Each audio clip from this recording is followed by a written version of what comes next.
So the first question I have to ask is, what is diversity? And I want you to throw it out to me right now. How do you define diversity? So the definition of diversity, in many cases for organizations, is most of the time not defined. I actually tried to do a search. Like, I know of organizations I can go to get their diversity statement. I wasn't trying to do that because that would be cheating. I just kind of Googled and looked at different arts and membership organizations and see what their diversity statements were, and I could hardly find any. And the fact that we're not defining diversity for ourselves internally as well as externally for the members that we're serving and the people that we're communicating with shows that that's leaving it open to interpretation and miscommunication and misunderstanding. So, with diversity, there comes in many different shapes and forms. It can be visible, it can be invisible. There's a story in which a colleague of mine that does diversity training for a living, she was at just a regular grocery store, and this person was complaining about this woman that got out of a car that parked in a handicapped space. And they were very blatant, they were very rude, because in their mind, you're not handicapped. I can see that you can walk from point A to point B. And then when she spoke with this woman actually said that I actually have a muscular disease that sometimes, depending on the weather, it's a struggle for me to walk long distance. But that's a form of invisible type of diversity. No one knows what this woman is going through, but we have this assumption in our mind that diversity is only something we can visibly see, and that is not necessarily the case. Also, you can be born with differences, but we also learn and acquire them over the years. I'm a first-generation college student. That is a privilege that I have, that I went to college. Everyone in my family hasn't had that right. So that in itself puts me in a privileged bracket, and it also gives me a different form of kind of my experience and diversity of myself. And it's also changeable. There's some people that are born visibly impaired, and there's some that it actually happens over time. So just going on some of the lists that you said, military status, diversity of thought, which is starting to really become prevalent in the community, and recognizing that our experiences and what we go through, that leads into how we think. And that's a form of diversity within itself, political affiliation, religion. So all of this feeds into the definition of diversity. So then we go into the term of inclusion, which sometimes you have people that use these terms interchangeably. They are different. So, some say diversity, I personally sometimes have called diversity a numbers game or a quota. It's that invitation to the party. But inclusion is the acceptance in the community. And, because I hate defining the word with the word being included, but it's acceptance and actually feeling that you are part of that community, not that you are showing up and you have to put on this face so that people will be nice to you or people will respect you, but actually being able to bring your true self into the culture, whatever the culture may be. That is a form of inclusion.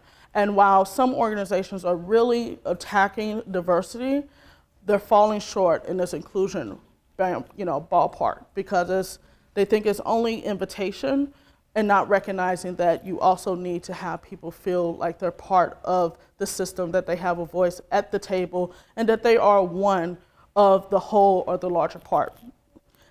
And to be honest, that's why when Aiden first approached me about becoming chair of at that time it was the Diversity Task Force, I said, well, if that happens, I want the name to be changed to Diversity and Inclusion, because I don't want to just fall into the number gamble. I want us to make sure that we actually are looking at this larger piece that I will argue that's more important. So why does it matter? Society is changing. By 2050, 53% of the United States will be made of people of color.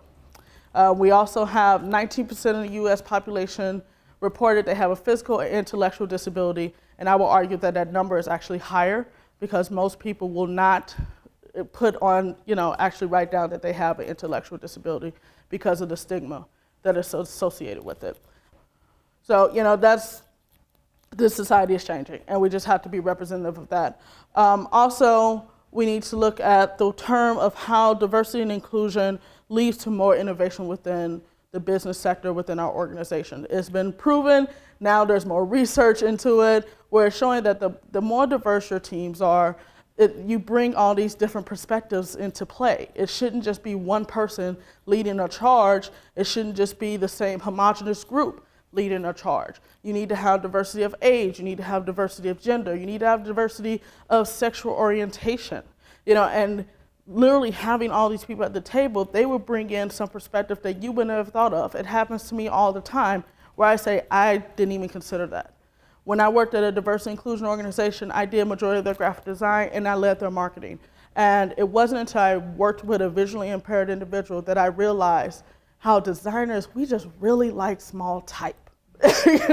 And at that time it was just, that's what we do. We like small type, it's beautiful, but not really thinking about the functionality and the usage of it. And then we're talking to this individual that actually is visually impaired and people that are older and saying, I can't see that. That made me open my eyes to, okay, am I designing for myself or am I designing to serve the actual population? So, that's why it matters. Having those viewpoints at the table. If those people weren't at the table, I probably would still be designing in that 6-point font, which is just depressing. Okay? So, we need to make sure that it's integrated in everything that we do.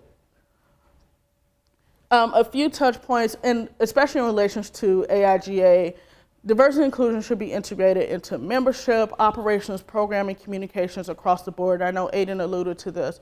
When we're bringing in speakers for conferences, when we're bringing in new board members, when we're sending out content, diversity and inclusion needs to be part of the conversation. I know we wish we were at the point where we didn't have to talk about it and it just naturally happened, but we're not there. That's just the reality situation. We are not there, so we have to have these diverse perspectives at the table saying, have you thought about this? Have you thought about X, Y, Z? Because if we don't, we're gonna continue to fall into the trap and we're gonna continue to have these issues that we're having across the board throughout the nation.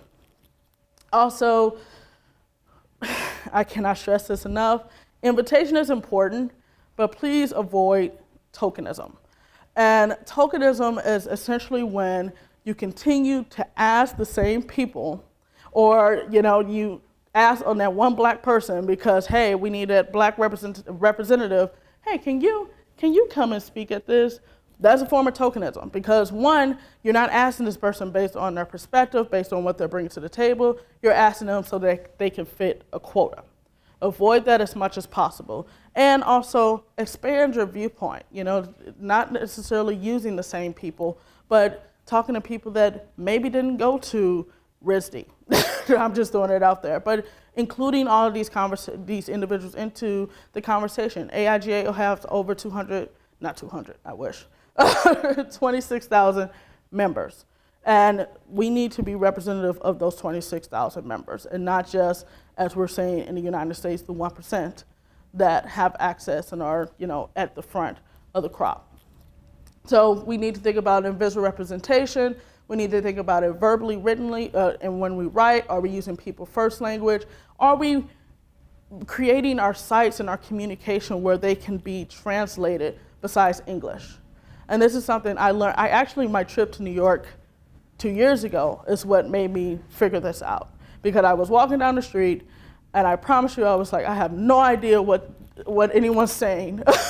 But it also showed me that English is not the only language that we live in, especially when we take into account Spanish and the increased integration of that, and yet all of our communication still is in English. And therefore it's becoming a hurdle for people, as well as auditory, and I'm gonna get to that a little later when I talk about intention versus impact, because that's something that speaking myself, has forgotten many times that I have to remind myself of. What just happened? Okay, so here are a few examples, and it's interesting because I pulled these photos, actually not this year, it was last year I pulled these photos, and I didn't update them because I realized that my changing over the years have changed. So looking at these photos, what's good, what's working? It's interesting because when I pulled this a year ago, I used it as an example of, they're doing it right, And then when I looked at it again for this presentation, I was like, I did not pick any people of color. And the fact that even I fall into that trap, shows that, like I said, no one's perfect. We all have unconscious bias. We all make mistakes. And the fact that I pulled 3 different ads and still did not have color represented, and I am a person of color, that in itself, so that's why we need people that's gonna question and say, well, what happened here?